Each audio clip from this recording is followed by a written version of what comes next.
যার ওজন যত বেশি কম সে তত বেশি সুন্দর। বর্তমান সময়ে সৌন্দর্যের এই আদর্শ ফ্রেমে নিজেকে খাপ খাওয়াতে না পারলেই শিকার হতে হচ্ছে বিভিন্ন ফ্যাট শেমিং বা বডি শেমিং। সারা পৃথিবী জুড়ে এখন ওজন কমানোর ট্রেন্ড। সোশ্যাল মিডিয়ায় ঢুকলেই দেখা যাচ্ছে ওজন কমানোর নানা টিপস, ডায়েট কিংবা video, keto diet, protein diet, আরো কত কি। ট্রেন্ড ফলো করতে যেয়ে দৈনন্দিন খাদ্যাভ্যাস পরিবর্তন, ব্যায়াম ইত্যাদি চলতেই থাকে। কিন্তু যদি এমন হয় যে কেউ খাওয়া দাওয়ার পরিমাণ অস্বাভাবিকভাবে কমিয়ে দিল, এক কথায় একদম খাওয়া দাওয়া ছেড়েই দিল, তারপরেও চিন্তিত আমি মোটা হয়ে যাচ্ছি না। মোটা হয়ে যাওয়ার ভয়ে খাদ্যাভ্যাসে আমূল পরিবর্তন আনা, অর্থাৎ প্রয়োজনীয় ক্যালোরিটুকু গ্রহণ না করা এবং মাত্রাতিরিক্ত ব্যায়াম করা স্বাভাবিক কোনো ব্যাপার নয়।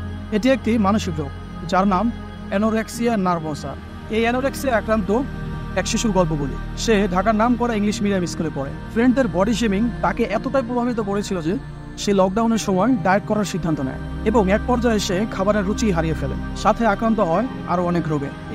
এটি এমনই এক রোগ যেখানে ব্যক্তির খাবার গ্রহণে অনীহা কাজ করে, উচ্চতা এবং বয়স অনুযায়ী ওজন অনেক কম হয় এবং দেখা দেয় মারাত্মক স্বাস্থ্য ঝুঁকি।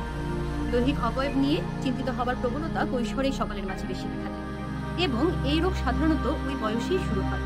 মেয়েদের ক্ষেত্রে এর প্রবণতা সর্বাধিক। দৈহিক সৌন্দর্য বাড়াতে গিয়ে কম খাওয়া দাওয়া শুরু করে এবং ধীরে ধীরে হার্ডিসার হতে থাকে। মারাত্মক পর্যায়ে চলে গেলেও তাদের কাছে মনে হয় তারা মোটা এবং আরো হ্যাংলা পাতলা হতে হয়। অ্যানোরেক্সিয়া নার্ভোসার ক্ষেত্রে সবচেয়ে বেশি দায়ী আমাদের পরিবেশ, আমাদের সমাজ। এ যুগে পাতলা দেহ কাঠামোর কদর বেশি।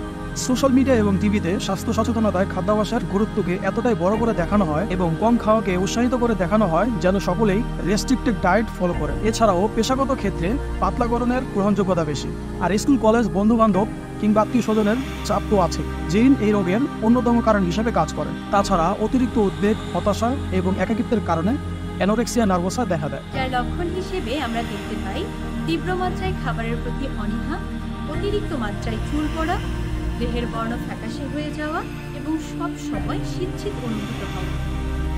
অ্যানোরেক্সিয়া নার্ভোসাকে সঠিক সময়ে নিয়ন্ত্রণ করতে না পারলে নিশ্চিত ঝুলে পড়তে হবে মৃত্যুর। অনেকে না খেয়ে থাকাকে ডায়েট মনে করেন, কিন্তু তা সঠিক নয়। অতিরিক্ত ডায়েট বা না খেয়ে থাকলে প্রথমে লিভারে জমা গ্লাইকোজেন এবং পরবর্তীতে শরীরের ফ্যাট ভেঙে দেহে শক্তি যোগায়। এই অবস্থা চলতে থাকলে মারাত্মক স্বাস্থ্য ঝুঁকি হতে পারে।